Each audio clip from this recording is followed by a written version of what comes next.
Good morning, everyone, and welcome to the Fife Properties Saturday morning show. Now, today we have a subject which is proof positive and 5 simple secrets to make your inventory watertight. Now, inventories and property condition are a fundamental part of the letting procedure of properties, so I thought it's a really good subject for us to cover this morning.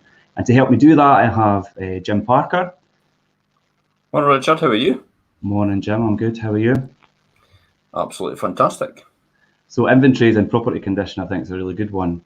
Yep. You and I, Jim, have come through from a time where inventories didn't even exist as such, right through obviously the deposit schemes and things as well. So interesting to see how things have changed so much over the years. And Absolutely. We've also got Karen this morning, Karen Marshall. Morning, Karen. Now, Karen, you've spent a lot of time obviously dealing with deposit disputes, which we've done a show on before, and obviously inventories and their importance in that whole procedure. Definitely an important thing when you're starting a new tenancy. Yeah, and also you have worked through a lot of the changes that come through with the deposit scheme, and inventories are a big part of obviously making claims and handling deposit disputes through the deposit scheme. They are, yeah. Obviously, they kind of coincide with your, obviously, if you're needing to make a deposit reclaim. So obviously, the inventories are a good thing to kind of focus on and make sure you know what you're doing when it comes round to putting your new tenancy in place and making sure you have one. Yeah, as I say, they're such a fundamental part of the procedure now, and the topic today and what we're going to cover goes into all the different aspects of that. So let's kick off. And not every inventory ends up providing the protection a landlord expects. There are plenty of cases where the language used and the style adopted have caused more confusion and doubt over disputes, which for a landlord will generally mean a reduced or refused claim. Now, we've seen that quite a lot over the years, Karen, dealing with inventories that maybe aren't up to scratch. And I think that's important, why you should have maybe an inventory clerk and a third party in there doing that who are experienced in that field. Do you agree, Jim? Absolutely. I mean, it's amazing how we've come on leaps and bounds. I mean, when I first started like 30 years ago, inventories were down to the fact that you knew what the house was like when they got the tenancy, and then when they got to the end of it, you knew fine what the house was like when they got to the end of it, and it was more or less a trust thing with most people. But there was a lot of landlords that took a lot of advantage of it, and it can be forgotten over time, especially if it's a long-term tenancy. The very fact that time sort of erodes the memory, if that makes sense. Yeah. And people, it's like, well, wait a minute, the carpet wasn't like that when I moved in; it was brand new. It's like, well, it wasn't. Or it's 10 years later, and it's like, the carpet wasn't like that when I moved in. And I thought, well, I'm not surprised. It's 10 years later. 10 years in the road. There is wear and tear. So this kind of comes home. It's probably essential to do it now. Yeah. I think although morning, James. Although they're not mandatory, I think they're imperative to safeguard the landlord and the tenant from both sides. So there isn't this hearsay or he said, she said at the end of a tenancy. Karen, when there's not an inventory in place, have you experienced that? Yes. So obviously, when it comes round to doing a deposit reclaim, that basically the landlord has to prove that their property wasn't like that, basically. So safe deposits, deposit schemes tend to go in favour of the tenant, and the landlord has to prove otherwise. So when a landlord doesn't have an inventory, it's a lot harder to do that. Near enough impossible as well. So it's definitely something that's so valuable to have in place, even if obviously you're going to have to pay a wee bit for an inventory, but if you think about it in the grand scheme of things, the money that you could be having to reclaim off the deposit, so unfortunately it does happen, it is worth its weight. So yeah. Yes, definitely. And that brings us on to inventories are essential to have complete clarity over the condition and contents of your rental property. Without correct preparation, you'll not only risk a costly dispute, but you'll also sow the seeds of worry in your tenants. The more documentation you have that you can agree from the outset, the more professional you'll look as a landlord and the more comfortable your tenants will feel.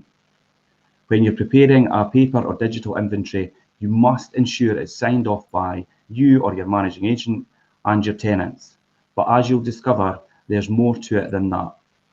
And there is a lot more to it than that. I mean, it's not just a piece of paper with a checklist. I mean, it needs to be a lot more detailed than that. And that's when your inventory clerks come in. Although we have sat down and had training with the deposit schemes and things, and they are happy to accept landlords' own inventories, they do advise, obviously, on what the actual contents of that inventory is, and that is an important part of it. So, meanwhile, let's take a look at how we can make your inventory the best it can be to give you and your property and your tenants maximum protection. And then, as I say, far beyond box ticking, some landlords still rely on a checklist style inventory, which simply aren't enough to reflect the contents of a property accurately. More than that, they are completely useless when it comes to being clear about the condition of every fixture, fitting, and where supplied furnishings. Now, I think furnished properties are a good one here to discuss, and I think a lot of landlords come back to me and say, well, we don't need inventory or a condition report because I've got an unfurnished property. And that, of course, is very untrue. Do you want to elaborate on that, Karen? Because I know you've dealt with that in the past. Yeah, we hear that a lot of times. You say to a landlord, like, I'm just checking, do you want an inventory? Your new tenancy's getting ready to start. And they'll be like, no, it's fine, I don't have any furnishings. I'm like, no, that doesn't matter. Obviously, they're still going to be looking at the condition of your carpets, the walls, if you've got integrated appliances, the oven, obviously even down to your bathroom suite, like a toilet, a sink. If you've got a tenant that moves out and say, for example, they break the sink, obviously that's still going to be covered in an unfurnished inventory, but it means you then have the recourse to be able to come back and say, look, this wasn't like this at the start of the tenancy. It is like this now. And your inventory will back that up. So even though you don't have any furnishings in a property, it's still best to have an inventory in place, just for, even if they make a mark on your carpet, you could put a brand new carpet in there to start with, and then you've got an iron burn on it by the end of the tenancy. So if you didn't get an inventory, you would have no proof of that or an invoice. But obviously, just because you don't have furniture in place, it doesn't mean you don't need an inventory. Yeah, I think you need to remember that fixtures and fittings and a property are just as expensive as probably some of the furnishings that would be in there. And integrated appliances, James. Yeah, Jim, you as a landlord and investor for many years, and an agent, in fact, obviously as well. Do you have any input on that? It's, as I said before, I mean, it's more or less that, the tick box style is just out of fashion now. You can't use it anymore. I mean, when you get to signing a property out, it's almost like you've got to then prove, as if you're in a court of law. You've got to prove beyond a shadow of a doubt that it was like that before, and it's like this now, and from one to the other. And it is literally a black and white exercise. Other ends of the spectrum. And if they match up, fair enough. If they don't match up, then there's obviously a dispute. And it's clear evidence straight away that you can actually do something about it.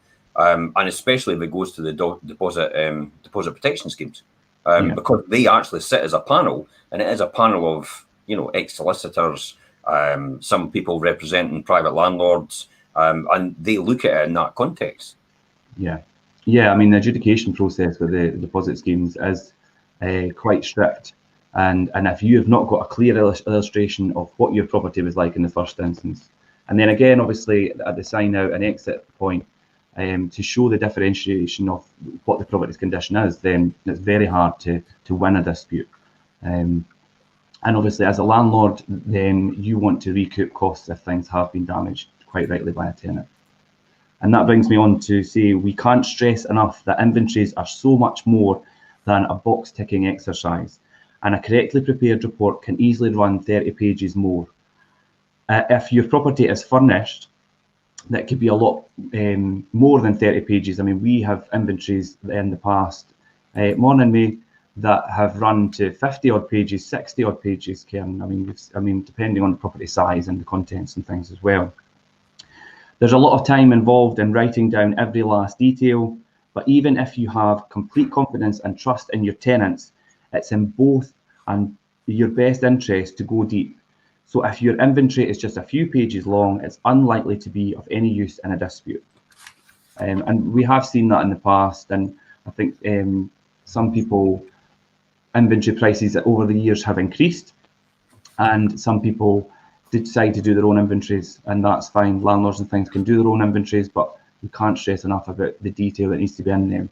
And coming back with an A4 sheet of paper with a few ticky boxes and a few brief descriptions of the room in general just doesn't cut it for the deposit scheme. It's comical when you think about it, because I remember, you would sign people out, and they would go, so when am I getting my deposit back? And I'm thinking, the place is a bloody bomb site.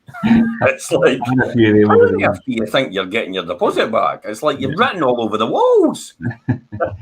And genuinely, if you don't have an inventory, regardless of if somebody's done that, the deposit scheme will put the deposit straight back to the tenant. Yeah. So it's key you've got to have an inventory in place. And more so, it goes in your favour if it's done by an independent party. Yeah. And this is what we talk about here. An inventory clerk is so invaluable. Yeah. Yeah, it is. And that's why an inventory clerk is so invaluable. Not only do they save you time and hassle of detailing every last thing yourself, but they're also a third party with no emotional or financial attachment to the property. They're guided only by what they see and their expertise and independence, and give their inventories an extra layer of credibility. Priceless if you end up in an arbitration or the courts. So I think, yes, to have that third party that doesn't have any emotional or financial connection to the property, and they might see things in a different light to what even the agent or the landlord themselves might see the property, as they're obviously become accustomed to the property if it's one that you really over and over. Yeah, inventory costs have climbed, and not because of profit and James, it's just because they are so detailed now. That's a really good point, and that's what we try to stress to people as well, that if you're going to pay $100+ for an inventory now, it may seem costly, but in the long run, if you come to that situation at the end where you need to be making a claim, you'll be glad that you've got it in place and could save you a lot more money in the long run. Would you agree with that, Karen? Yeah, I think obviously if you're doing it right, they're very time-consuming documents to create. So obviously they are worth it if you're paying for it, because if you think how much time you would be spending doing this, as opposed to somebody, it takes an inventory clerk the time to do it as well, but they're somebody that's finely tuned to be looking for this kind of thing, like looking for anything that potentially could cause an issue or any scratches or anything like that are there at the start of the tenancy. So they know what they're looking for, which makes it obviously easier for them to do their job. They have the technology in place to be able to create a report that is sufficient as well for a deposit dispute. Yeah. Obviously we have a lot of tenancies now as well, but landlords it's so great when they decide to just give you a bunch of pictures and they're like, here you go, here's an inventory. I'm like, no. I'll do it myself. It's a false economy. I'll do it myself and save myself some money. That's probably the most stupidest statement I've ever heard from a landlord. It's like, because I tell you what, it'll cost you a blooming fortune. It'll cost you a fortune in time and effort and stress and hassle and everything like that. And if you just paid the extra few pounds, your skin flint, you would have got it. And I'm only talking about a few landlords here, but I'm just trying to make the emphasis and put a joke on it to a degree. But it is a serious issue. It's some landlords, just a very few actually think it's like, I'll get away with a few pages or just the photographs. And that's just not going to wear it anymore. Yeah, I think Deposit Scotland is so strict now as well with what they're looking for an inventory loan. But you have to have the right one in place. We used to be able to, even in the few years that I've been doing it, the difference in it, and that, like, for example, year time span. And it's just, we used to be able to, if the tenancy hadn't run for too long, we would be able to reuse the last inventory, and that was fine. But now there's no chance with that. You have to have an inventory that's done just a few days. They advise within a week of the tenant moving in that inventory has to be done to obviously give you a true reflection of it. Even before, some people would try and get away with using like the listing pictures, but they would come back and argue no. So even landlords that give us these pictures, unless they're at least dated and time stamped, there's absolutely no chance of it. And you have to at least have a report to back it up as well. Just a bunch of pictures of random bits in your property are not going to suffice for a deposit claim, basically. So inventories are definitely worth the cost for them, because they are so detailed. So you're paying for what you get. That's a really good point, Karen. And you yourself obviously have come through all the different stages of how even the deposit scheme and things have progressed, and how they look at things.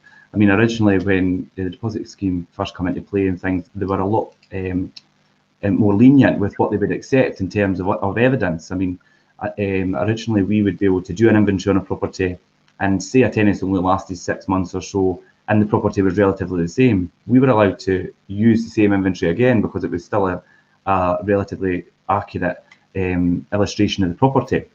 But that's not the case now. They won't accept that. You need to have a new one done every tenancy, and it needs to be done as close to the tenancy start date as possible.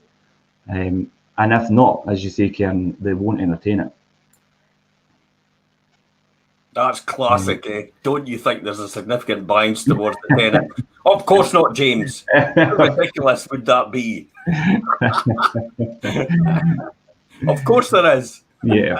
And we've seen it. We witnessed it firsthand. And it's like, my God, the evidence is right in front of you. That's what it was like when they moved in. A year later, that's what it's like when they moved out. And they still paid the money back to the tenant. Yeah, we've had a few instances of that. And I think that all comes down to, obviously, these independent adjudicators that sit on the safe deposit panels. It depends. Obviously, they're individuals themselves, so it depends on the individual and how they perceive it. And sometimes it does. I'll call it now, and I'll say they're bloody idiots. Some of them. They don't have a clue what they're talking about. I was going to say sometimes it's a bit unjust, but we'll use your word. But yeah, sometimes it can be very unjustified. Although all the evidence is there, it is very biased against the tenants sometimes, which makes it difficult, and it makes it difficult for landlords. I think that follow the rules and have agents like ourselves in place who make sure everything's done properly and things are following the rules basically, and you still get penalised. And I think that's that could be quite disheartening for some landlords, and it makes our job difficult. But I mean, that's what we're here to obviously do and guide landlords through. But that could make it hard, especially if there's adjudication processes like that. Karen, you've had a few of them in the past.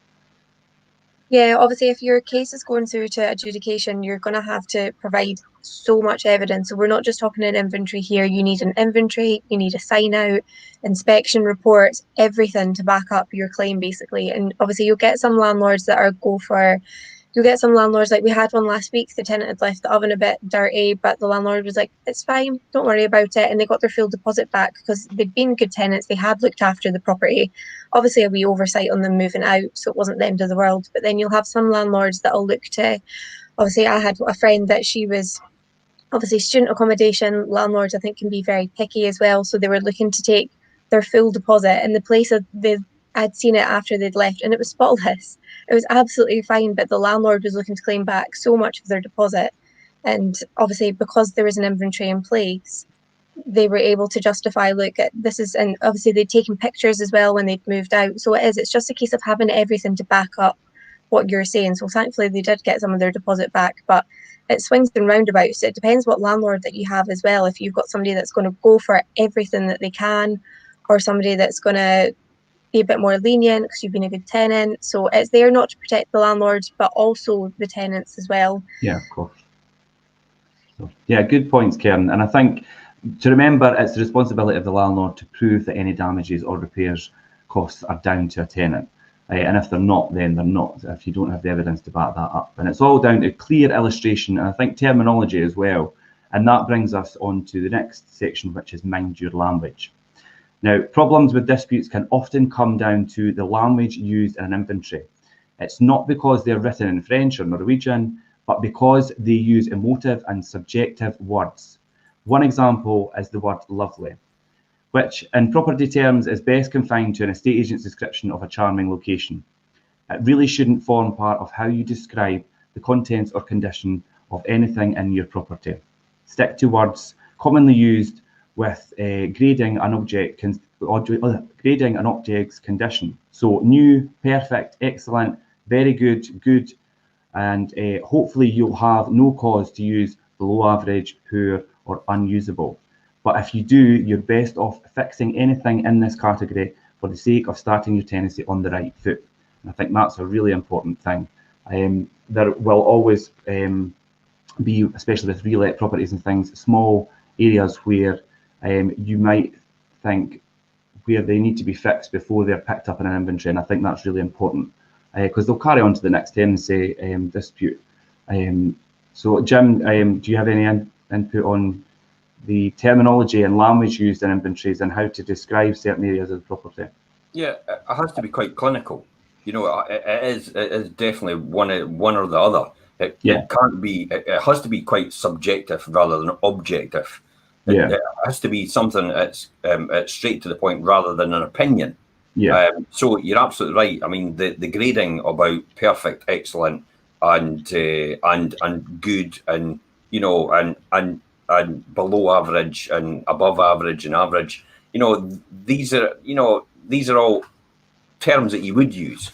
But it's like what you said. If you get to things like, you know, it's a lovely thing and it's beautiful, and it's like, really, it's like determine what beauty is. You know, the reality is somebody might think that's beautiful and somebody might think that's not beautiful at all.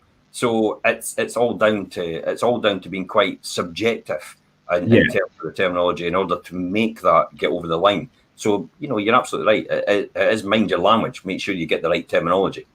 Yeah, words like these leave it open for discussion, and it's all down to different people's perception of what these words mean. Like you say, lovely and beautiful and things. I mean, it's interpretation. I mean, you know, for somebody, it's a legal person, especially on these panels, because remember, these are retired people, and they're dying to get back to some sort of on their high horse, if that makes sense. They're dying to get on their high horse and go, you know, when I was in the bar and whatever, and this is how it was determined. And do you know that a horse with a this is one I remember from. This is a classic example about how a horse can be called a bird in court. And it's like, how on earth could a horse be called a bird in court? Well, it just so happens that the saddle was made of bird feathers and it was on the back of the horse.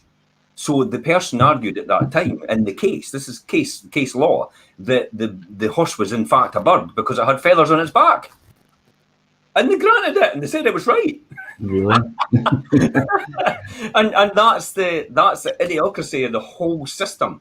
If it can be interpreted in some minor or easy way in order to use that to your terminology, you've lost it. You've lost it before you started.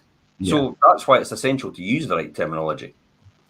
Yeah. Karen? Even when it comes to like the cleanliness of a property, they're obviously looking for not just the fact it's like clean, or they're looking for like high domestic standard, low domestic standard, high commercial standard, low commercial standard. So these are kind of like key phrases to keep in mind if you are doing your own inventory. And these are ones that have come from the inventory clerk that does it for us. Obviously, these are kind of the words that they'll use to make sure that they're getting a clear representation of what the property is like. And obviously like good and excellent, with pictures to back up as well, are words that will like strengthen your inventory basically. Yeah, I think that brings us on to emotive language may well come from your pride in your property and generally appears when self-managing landlords write their own inventories. It's completely understandable, but it's no help to you in the event of a dispute. Keep it neutral and objective. And I think, like you say, domestically clean, professionally cleaned, and all these kinds of terms are very important terminology in inventories, and our inventory clerk does use them. And Karen, remember we had the deposit scheme actually come out to the office and sit with us, and we put to them, what do you actually want us to have in inventories in terms of the language used and images and things as well, which was quite useful. And I think that's why we work alongside our inventory clerk to make sure we have quite a comprehensive document to use at the beginning of tenancies. But then they come back and change their mind the next week, don't they? That's true. Things do change quite a lot. But I think it's like, no, this is the way you do it, and it's like, okay, we'll do it that way, and then it's like a claim goes in. It's like, no, we're going to pay it over, and it's like we're not going to uphold it, and it's like, but we just did it how you asked us to do it. And where's the argument? Oh, but you should have done it like this, and it's like, well, wait a minute, that's how we did it before. And you said it was wrong. Yeah, things are continually progressing and changing. That's where I think it comes into matter of opinion. It depends who you're getting. It's almost like you should maybe go into LinkedIn and find out the profile of the member, the person that's on the adjudication panel before you submit your claim. Yeah, I do think the individual adjudicator that deals with a dispute is definitely up to. It comes down to them as an individual and their perception of things. Although it is an unbiased view on a dispute, it does depend on how they take it. And Karen, you've had a lot of dealings with that, obviously, over the years in property management. I think that's why it is so important to make sure you have the evidence to back up your claim, and not just in inventory, but like obviously we work quite closely we've done the training through Safe Deposit Scotland, and we've obviously worked closely with our clerk that does the inventory. So it's a case of as well, when it comes around to doing the sign out reports, I know what language I need to be using to back up, to make sure I'm putting what is needed in the sign out report. So it's coinciding with the inventory. So if that was commercially clean to start with and now it's a low domestic standard, they can see clearly. So it's given them the clear evidence, so they shouldn't be able to dispute it. It's black and white, it's right in front of them. You have the evidence to support what you're claiming, so it should just be a nice simple case. In theory, Karen, it should be. In theory. And that brings us on to the devil's in the detail.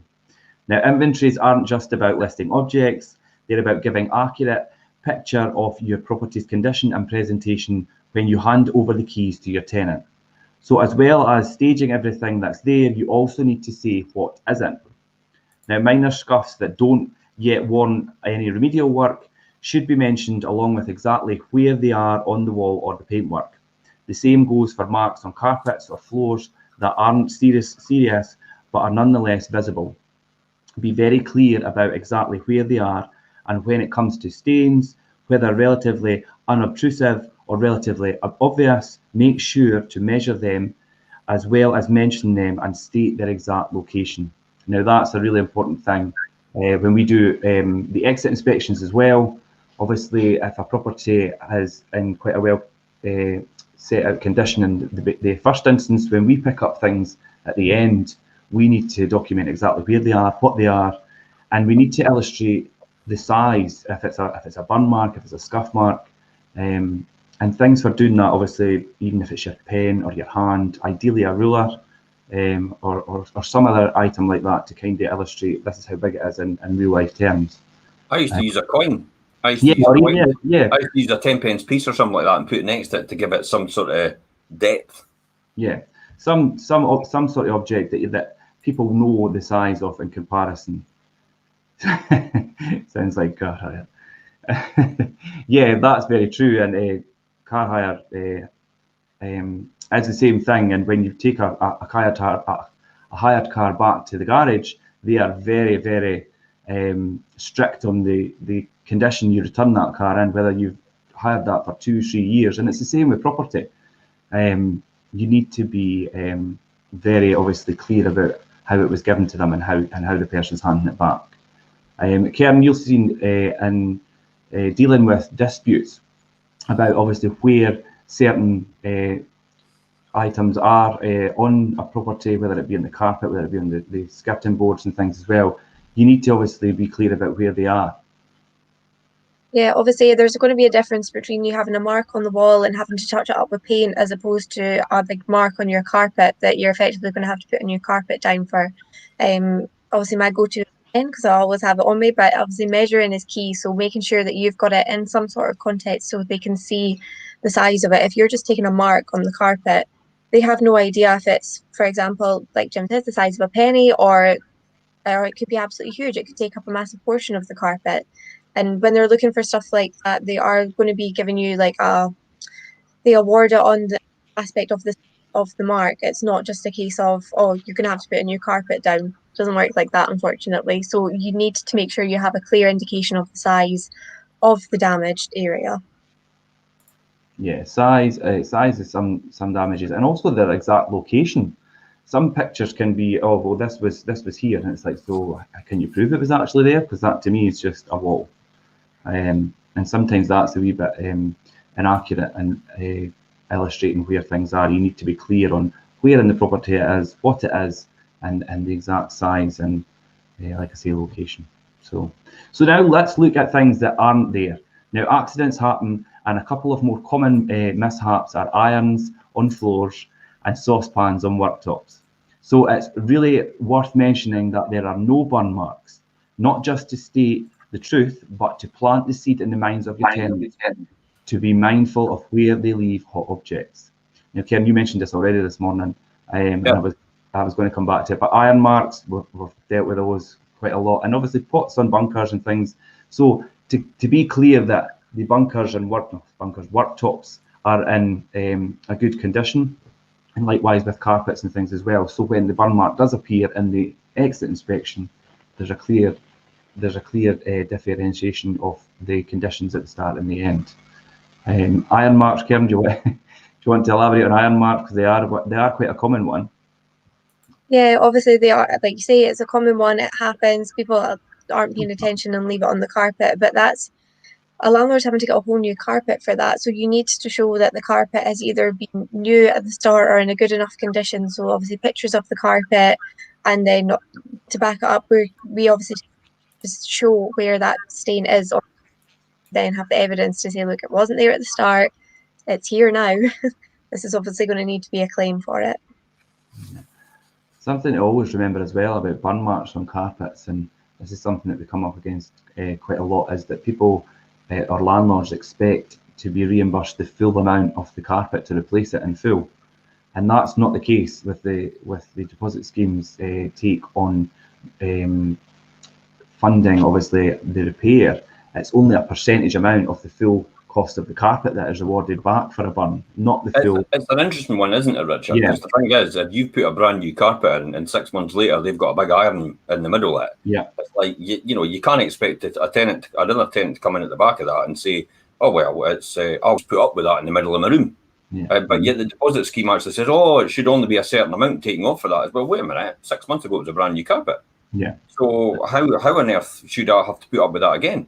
I can't exactly cut a square out and stick another one in and make it look the same, because it just doesn't, because of the brush of the carpet or the way it is.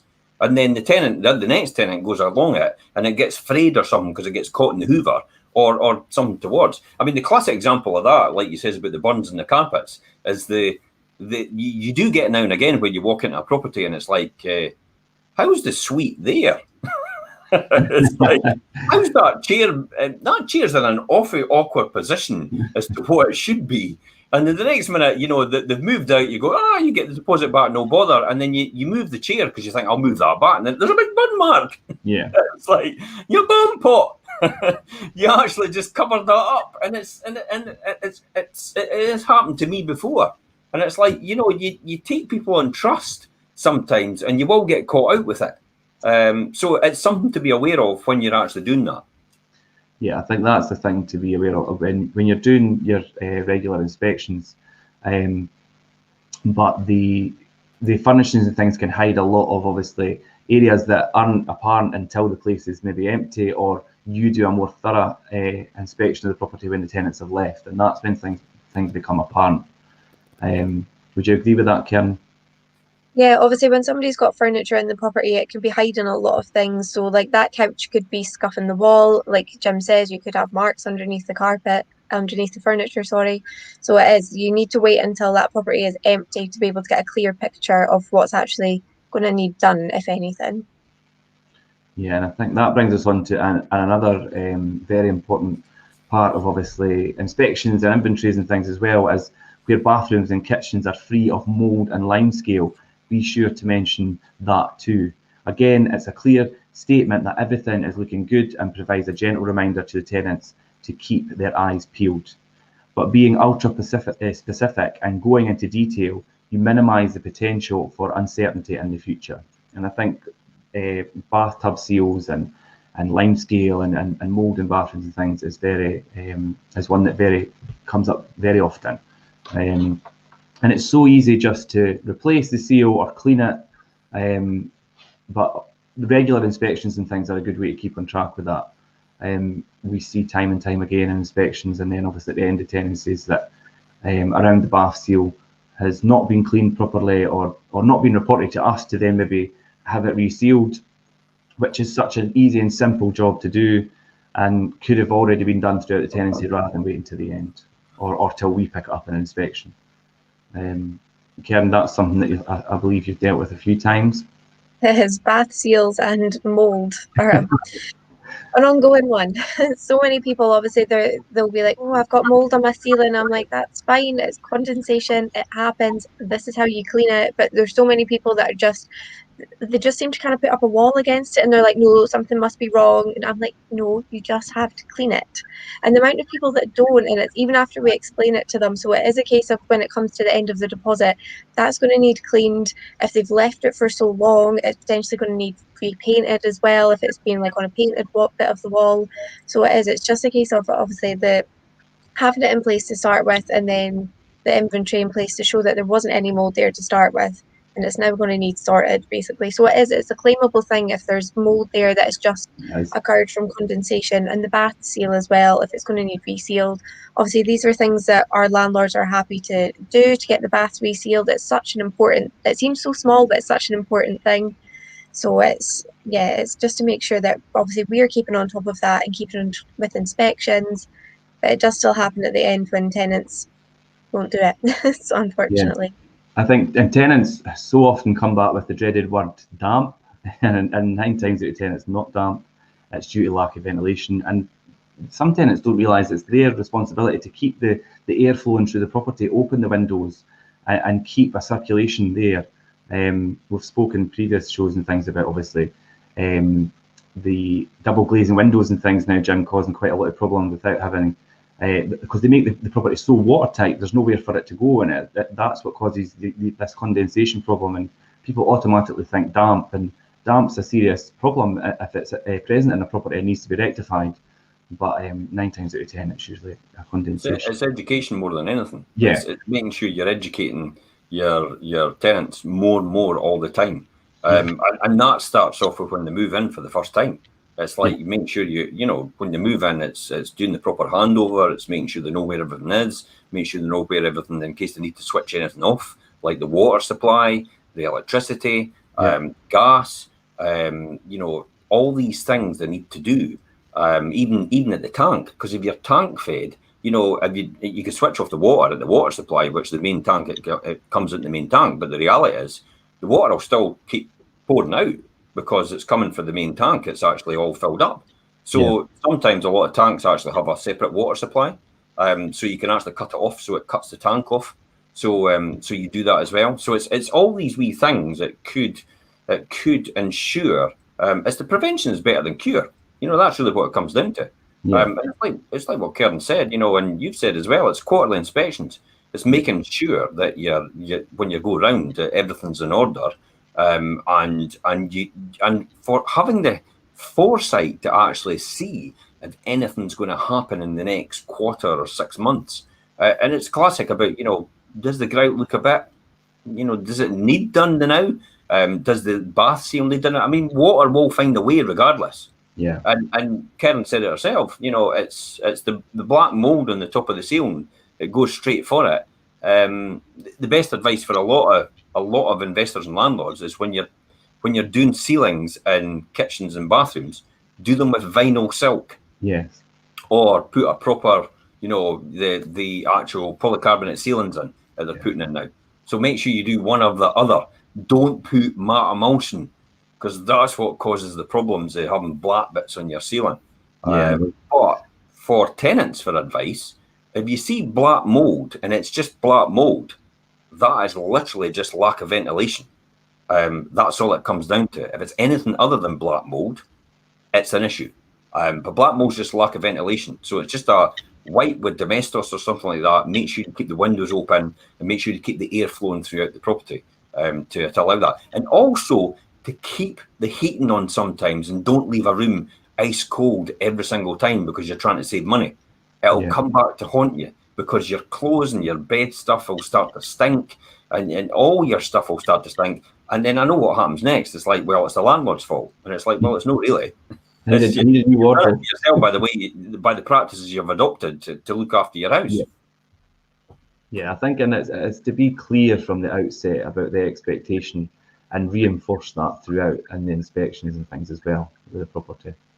And that brings us on to photographing everything. You could never have too many pictures. One of the biggest mistakes landlords make is taking a single photograph of each room, often because they see nothing to mention in the inventory. A quick note that everything's fine, and then on to the next room. How can you take a photo of a scuff mark that isn't there, or damage that doesn't exist, or a breakage that hasn't occurred? Well, you can't, but you can take photos to show that all those things are in perfect condition. It's not enough to say, you need to show it. And I think photographic evidence and things are really important. The more photographs you have, I mean, you can overkill with pictures a little bit, but I think the more you have, the more it reinforces the actual condition and visually the condition of the property. And as well as photographs, videos are easier than ever to take from your phone. Wander around your property and get close-ups of everything: switches, sockets, hinges, handles, walls, skirting boards, bathroom fittings, kitchen cupboards and appliances, heating systems, floor coverings, window frames, and even the garden. Share them with your tenants, agree on their accuracy, and sign them off together. By showing how responsible you are as a landlord and leaving nothing to chance, you give your tenants certainty of not being charged for anything unfair, and you send a clear message of how they should return your property. I think that is a very true statement in its entirety with regards to video and photographic evidence. And I think that videos are really the way forward. And I think you couldn't dispute a walk around video, and it's so easy to do a walk around video, like I said there, give close-ups of everything that you feel is relevant, and you could email that to the tenant and get them to watch it and give their written response and agreement. And that would be very hard to argue with in a dispute. Would you agree with that? I think my only point if you're doing a video is make sure you have some sort of proof of the date and time that you're doing it, because obviously if you're doing pictures, you have apps that will put date and time stamps on them, whereas videos are a wee bit obviously trickier with that. So you need to make sure you've got all bases covered with that. So something to show what date and time that you're doing that, so it coincides with the start of the tenancy. Because I mean, ultimately you could just be doing a video like that at any point of your property. So you need to make sure if you are doing a video, you back it up with a date and time stamp. Yeah, I mean, you always pick up on the points, Karen, and it's obviously because of your experience dealing with deposit disputes. Things like timestamps and that are very important. But I'm sure if you were to do videos on smartphones now, you could have the date or time incorporated in the top corner somewhere or other. Yeah, like I say, you get lots of apps. It's built into it anyway. It's built into it anyway. Automatically, when it records it, it's actually it has a tag in it. It's actually built into it. So you can't manipulate it, even though you actually change you could go in an editor and comfortably put it into Adobe Elements, for example. Yeah. You could stick it in Adobe Elements, Premiere Elements, and then you could actually change the date in the top corner if you really wanted to.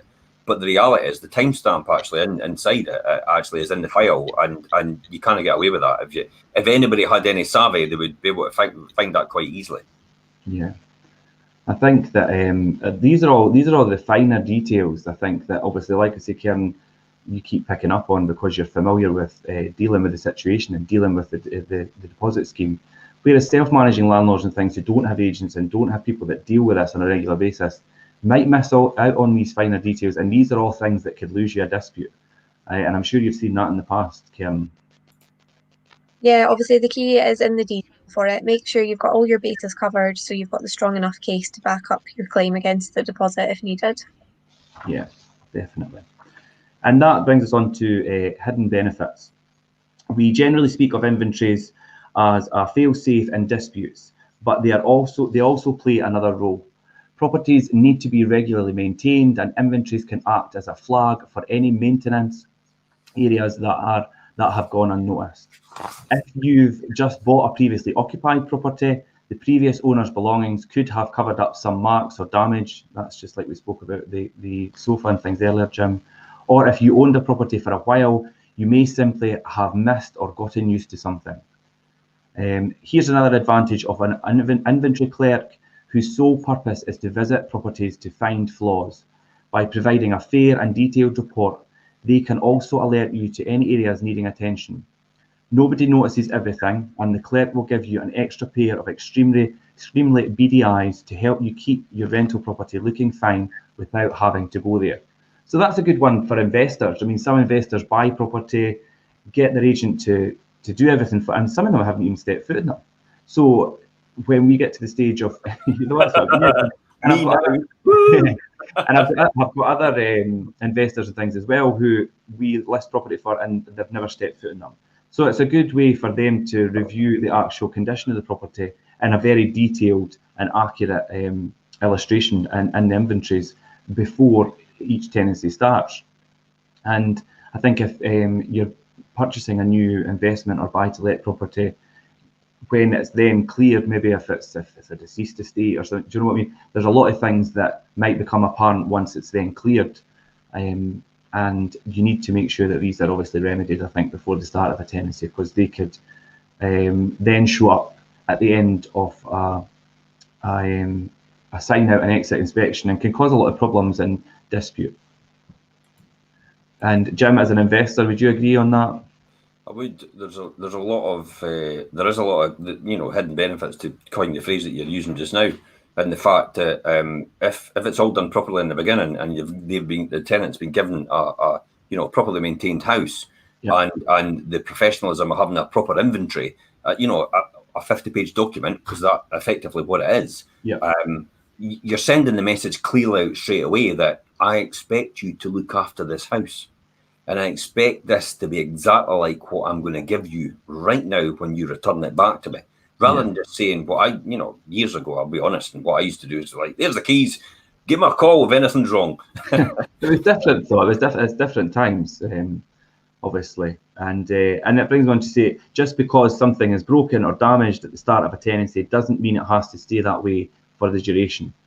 Instead of telling your tenant to make do, you'll do wonders for your relationship and your property's value by staying on top of repairs. And I think that is important. And I think this progression throughout a tenancy with inspections and keeping on top of repairs builds up a good rapport and relationship with your tenant. And that's ultimately what you want, because if you have a good relationship with your tenant, they're going to come to you when things go wrong and allow you to then remedy things. And it gives for a longer and a more amicable tenancy, which is ideally what you would like. I mean, tenants who don't communicate and kind of bury their head in the sand if there's an issue, it makes it so difficult to manage a property like that. Gives you higher occupancy rates as well. It does, the fact that the tenant feel, I keep saying the tenant, but it's difficult. It's the only term we can use. But most of the tenants I had when I put in myself are more or less my friends. Yeah. Now anyway. On social media and stuff like that, and I speak to them regularly when we're down the street and stuff, and I bump into them. But if you make sure you actually look after somebody and get it fixed all the time, there's an expectation, and they're more likely to call as well and sit and say, something's wrong, because they know it's going to get fixed, rather than just thinking, yeah, they're not going to bother about it, so why should I bother about it? Yeah. So it's that sort of thing. It's sending out the clear message of expectation and how you expect them to conduct the tenancy itself, as well as how we expect to conduct a tenancy as the landlord and a letting agent. Yeah, I think as an agent and a landlord and things, to be approachable and to be kind of seen as being proactive when it comes to repairs and things is definitely a key factor in being a landlord or an investor. And Karen, would you agree with that with tenant relationship? Yeah, I think obviously it's very important. It means you're going to have like a happier tenant. They're going to want to look after the property more because they know that you're also doing the same. And I think as well, looking at it on the aspect of you're much better off having little things to do now and again, as opposed to them moving out and you have so much to do and it's a big chunk out of your pocket, as opposed to like little repairs here and there throughout their tenancy. So I think keeping on top of it is definitely key for happy tenant and happy wallet as well. Yeah. And as James says there, it's good to reserve funds, yeah, because I mean, for any eventuality, who knows when the roof or the boiler are going to fail and you're going to need to repair something, and some of them can be costly. So yeah, to keep that contingency aside for these kinds of repairs is definitely a good way forward. So, and then in summary, you undoubtedly heard of the phrase "prevention is better than cure." Jim, I think you said that earlier. Yep. It's a mantra for doctors worldwide, and it's a foundational factor in the explosion of the health and well-being industry. By applying the same principles to your rental property, you'll minimise unnecessary conflicts or disputes. Detailed and accurate paperwork and photo and video evidence, sensible language about the condition and enthusiastic maintenance will save you many potential headaches by removing any areas of doubt. And I think that's what we've just been discussing there about, obviously being clear and transparent with tenants and things as well, and having a clear illustration of the property from the outset, and reinforcing that throughout the tenancy is so important. Would you agree with that, Jim? Absolutely. Well, look at it this way. We've managed to speak about inventories for almost about an hour. I know. When you think about it, when you think about the logic of this, I would lose the will to live if I went on with inventories for that long. But the reality is that's how detailed it is now. It's not from what it was before, where it was like, okay, just move in, give me a shout if anything happens, then we'll discuss it when you move out. It's not like that anymore. It's completely changed. It is very bureaucratic. And I would rather just go, I tell you what, I'll just pay somebody to do it, because my time, I really don't want to be wasted with stuff like that. Especially, Jim, you've got so many properties. Could you imagine if you had to remember what each of your property was like to start with versus at the end of it? It would be a nightmare. I'm relaxed today. Didn't talk like that. But it's fine because you don't have to. Oh, but it's true. I mean, there's, most people know I've got that many properties anyway. But really, that's how I ran it before. I mean, I wasn't really that bothered, to be honest. If the tenant was there for a long time, I had kind of factored into it. I would have, quite a lot. It's like what James says, and I always preach that as well, about the fact that you always make sure you've got a certain percentage of your top line income to go on repairs and improvements all the time. It was always something I factored in, and the fact that when the tenant moves out, if it's after 3 or 4 years, I might have to change the carpets, I might have to redecorate, but it was factored in for all these things just in case, predominantly because it's a particular market I dealt with, and that's kind of how it was, and I had enough tenancies it went right to offset against the ones that sometimes didn't go that right, so I was quite fortunate that way, But now, it's probably actually been a benefit having the tenancy agreements in place, because I've probably saved an absolute fortune in what I had before. I mean, what's the cost of an average tenancy, like a check-in, for an inventory? What was it, 150? I was going to say between 120 and 150, yeah. Yeah, okay. So, and what's the checkout? It's no anything, is it? Because basically what you're doing is you're just checking the list, aren't you? Yeah, well, if you've got a managed service through us, we obviously, the exit inspection is there's no cost in the exit. So there's no cost in the exit because it's just part of the managed service. And when you think about the logic about that, how that keeps people on track, it's like, I could get to the end of it, and if you've lost a carpet because you've not done it in the beginning, and you lose the price of a carpet, there's a couple £100 gone just like that. And then you've got scuffs on the wall, there's another £50. If you've got something else, so it's a never-ending thing. So actually having a proper tenancy, inventory for the tenancy in the beginning, actually saves you money in the long term. Yeah, I think it saves you money initially as well, because I think it's like we revisit what we discussed initially, and it's landlords who say, I'll save myself time and money and do it myself, but really they don't, because the time they spend doing it, putting it together, making sure it's right, sending it to us, and it's like, we could have sent our inventory clerk and he could have been there for an hour, maybe 2, depending on the size of the property, and it's done for £100 odd. And I'll guarantee you, every single person that does it, unless this is your business day to day, you'll have done it wrong in some shape or form. It'll never be perfect, and you'll get picked up on something. Yeah, you'll have missed some fine detail, whether it be time stamped or whether it's the exact location is something in the initial inventory to where the sign out is shown where it is. They might not match up, and so they might just throw it out. I mean, Kevin, you've seen indiscrepancies like that when self inventories have been used in comparison to our exit inspections in the past, yeah. Obviously, if a landlord wants to do their own inventory, that's fine, providing they know what they're doing. And even if they say, like, landlords that'll send me in just a bunch of pictures and expect that to be used as an inventory, I'm like, you need to give me a report to go along with that. So I'm like, look, here's an example. This is what you would be paying for. So I was like, you need at least to give me something that's at least based on something like this. But most of them come back and just say, just get the boy to do it. Yeah. Yeah, Once you see the amount of work that goes into it and the detail that goes into it, it's worth it their time just being like, yeah, just get somebody to do it for us. So it does it. That's why as soon as it came in, I thought, I'm not doing it. I'll just get you to do it. I think people didn't realise how comprehensive they are and how detailed they are.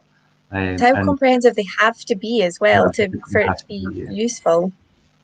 Yeah, and I think the deposit scheme, I think, is a really good scheme, and it's a good thing to have in place now, obviously, compared to how things were dealt with previously. I mean, Jim and I obviously were in the industry before deposit schemes even existed. Jim a lot longer than myself, but but it's such different workings for how things used to be. But you need to do it correctly, I think, really, for it to work. And unless you're in the know or have somebody in the know doing it for you, then you could get your fingers burnt when it comes to a dispute. So. Even landlords, I think, if they're doing it themselves, you know, if anybody's watching and you've not got us doing it for you, you know, you're managing your own properties, then definitely get a professional inventory clerk to do it. Yeah. I'll be honest and say, don't try and do it yourself. It's, you know, it's more hassle than it's worth. You're a landlord and potentially, hopefully, you're an investor. You know, that's really what you want to be, because an investor means passive income. Landlord is not passive income. It's called another job. You know, It's amazing how many people go, I'm free from my job. It's like, no, you've not. You've actually just got another job, and it's called being a landlord. Free from your job means, well, hey, I'm free from my job. I'm an investor, and it's passive income now, and I have no involvement in it. It comes in every day, come hell or high water. That's what you want to be. You don't want to be a landlord. You want to be an investor. Yeah, I mean, some people do have just a couple of properties, maybe even got properties by chance. Like I say, obviously inheriting properties, I've said that before. And that's fine. And if they want to do that as a side thing just to fill their spare time, then that's fine. But ideally, you want to be an investor who, like you say, passive income and have somebody doing all of that for you. And that's obviously what we do as managing agents, and all the training and things that we go through to get to the stage where we are and to be so in the know, like say, obviously people like yourself, Karen, who are expertise in obviously deposit disputes and things, is something that you have to build up over a lot of years. So final thoughts on inventories and their importance, Karen? I think things are constantly changing. You have to have somebody that knows what they're doing, whether that's an agent and an inventory clerk. If you don't, get some advice on it, and inventory is definitely worth it. Definitely. Your final thoughts, Jim? I think Safe Deposit Scotland and deposit protection custodial schemes are changing their mind every week. You know, I just think whoever's the flavour of the month at the time actually has their own ideas about, you know, how they should interpret the law, if that makes sense. And that's what I said before throughout this thing. It's like all comes down to personal opinion about how the law is interpreted by that particular person. So you really need to have somebody that's going to be constantly in touch with that all the time, rather than just saying, well, that's it, and it's going to be prescribed like that for the rest of your days. Well, it's not. It is completely bizarre, and I was going to say I scratch my head, but I've not got much hair left. I scratch my head every time we get a decision through, and I think, how on earth is that? That's a completely different decision from the other decision. Yeah, that makes no sense at all. And yet it's the same prescription. It's the same thing. It's the same thing from before, and yet it's different. It's a different decision. So that's my final thoughts. Get a professional to do it. Yeah, the inconsistency with the decision process is a bit of a flaw. So you need to have the right information and detailed information in place in the first instance. And I think that's either by having your own inventory clerk or having an agent that needs to be putting that in place for you. And that's us, guys. That's been an hour, and it's been great. So I'm going to finish up there and say thanks, Jim, thanks, Karen, for joining me, and thanks to everybody that's been listening. Thanks very much. I'm going to go down and lie down now. Right, guys. Okay, I'm going to finish it there.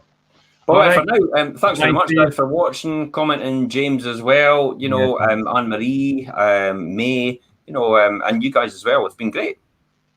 Thanks, Jim. That's great. See you later then. Bye for now.